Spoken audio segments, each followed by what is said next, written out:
লক্ষ্মী পুজোর আগের দিনকে আমি দক্ষিণেশ্বর গিয়েছিলাম। আরেকটা কথা প্রথমেই বলে দিই, থাইরয়েডটা একটু বেড়েছে বলে ভয়েসটা পুরো খারাপ হয়ে গেছে। ভয়েসের দিকে কেউ কান দিও না। তো মানে জাস্ট শুনে যাও। তো ফার্স্টে একটু পোজ টোজ দিয়ে রেডি হয়ে একটু ছবি টবি দেখালাম। এটা পেট্রোল নেওয়ার সময় একটা আমাদের বাড়ির সামনে পেট্রোলের ওখানে পেট্রোল নিচ্ছিল, তো আমি দাঁড়িয়ে একটু ছবি তুললাম। তারপর দুজনে মিলে চললাম গাড়ি ছুটিয়ে, পৌঁছে গেলাম দক্ষিণেশ্বর মন্দির। এত আপডেট করেছে মন্দিরটা, এত আপডেট করেছে যে দক্ষিণেশ্বর বলে না, আমি তারাপীঠেও গিয়ে দেখলাম শ্মশানে, এত আপডেট করেছে যে সেই যে একটা আকর্ষণ, সেই আকর্ষণটাই যেন মন থেকে নষ্ট হয়ে গেছে। মানে বেশি মডার্ন ব্যাপারটাকে করে ফেলছে। আদি কালের যে মায়ের স্থানের মানে একটা টান ব্যাপারটা, সেটা অনেক নষ্ট হয়ে গেছে যা দেখছি। তারাপীঠে গিয়েও দেখেছি, দক্ষিণেশ্বরে অনেক বছর পরে আসলাম, মানে দেখলাম। তো আমি কিছু কেনাকাটি করব বলে, কিছু কেনাকাটি অর্থে আমি ঠাকুরের মূর্তি নেব বলে স্টোনের আমি গেছিলাম। তো নিয়েছি, তোমাদের দেখাবো। আর তারপর ফেরার পথে ওই গাড়ি রাখার জায়গাগুলোতে এই হনুমানগুলো, মানে এখন ওই দিক থেকেও হনুমানগুলো এদিকে চলে এসছে, মানে কীরকম যেন করে দিয়েছে। তো যাই হোক, সমস্ত কিছু কেনাকাটি হলো, গঙ্গা জল নিলাম, গঙ্গা নমস্কার করলাম, এবার বাড়ি ফিরে চলে আসলাম। তারপরে তোমাদেরকে এখন দেখাবো আমি কী কী কিনেছি। অবশ্য লক্ষ্মী পুজোর আগের দিন আমি দক্ষিণেশ্বরে গেছিলাম, পুজো দিয়েছি, ওগুলো কিনেছি।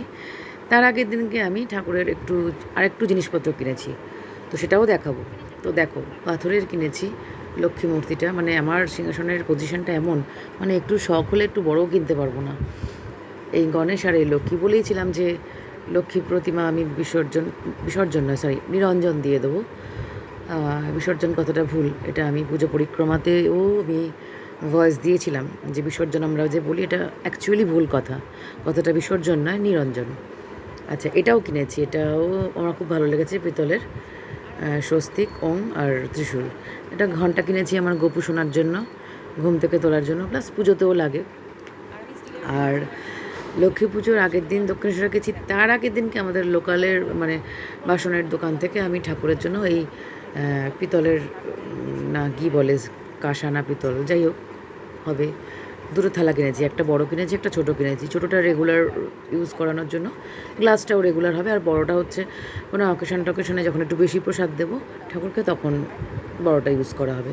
আরও দুটো কিনতে হবে থালা আর গ্লাস, তবে সেটা কদিন পরে কিনবো। ইচ্ছে আছে ধনতেরাসে কেনার, তো দেখা যাক ধনতেরাসে পারি কিনা। আর একটা ভীষণ শখ ছিল আমার, তো ছোট্ট একটা ফটো বাবা তারকনাথের, একটা বেলপাতা পিতলের, ভীষণ ইচ্ছা হয়েছিল, ওটা নিয়েছি। তো আমার খুব মূর্তি রাখার শখ, বাট আমার ঠাকুরের সিংহাসনের পজিশনটা এতই মানে ভুলভাল, মানে ঠিক নয়, মানে আমি যে সাজাবো মানে গোছাবো সেই উপায়টা আমি ঠিক পাই না। তো কী আর করবো, অগত্যা মধুসূদন।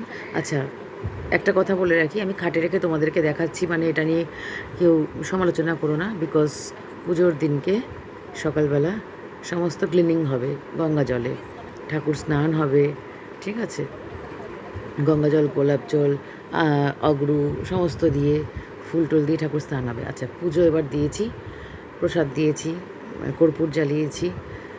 লক্ষ্মী পুজোর দিনকের এটা ভিডিওটা করেছি। এই যে ঠাকুর প্রতিষ্ঠা করেছি, মালা পরিয়েছি, গোলাপ ফুল দিয়েছি, পদ্ম ফুল দিয়েছি।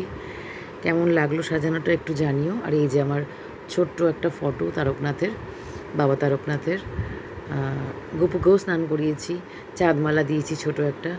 অ্যাকচুয়ালি না, আমার এখন যা মনে হয়, মানে এখনকার সময়তে মানে বয়সের সঙ্গে সঙ্গে তো একটু সমস্ত কিছুই পরিবর্তন হয় মেন্টালিটির দিক থেকেও।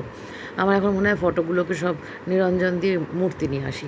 মূর্তি থাকলে কি, ছোটো ছোটো মূর্তি থাকলেও মালা পরাতে খুব ভালো লাগবে। আর এই যে ফটো তুলেছি মন্দিরের ভেতর, তো ফটো অ্যালাউ, মানে সরি, ক্যামেরা অ্যালাউ নয়, মোবাইল অ্যালাউ নয়। তো অগত্যা মধুসূদন ভবতারিণী মায়ের ছবি তো তুলতেই পারলাম না। যাক, মন ভরে দেখেছি। ভিডিওটা কেমন লাগলো জানিও, লাইক, ফলো, শেয়ার করতে ভুলবে না। টাটা।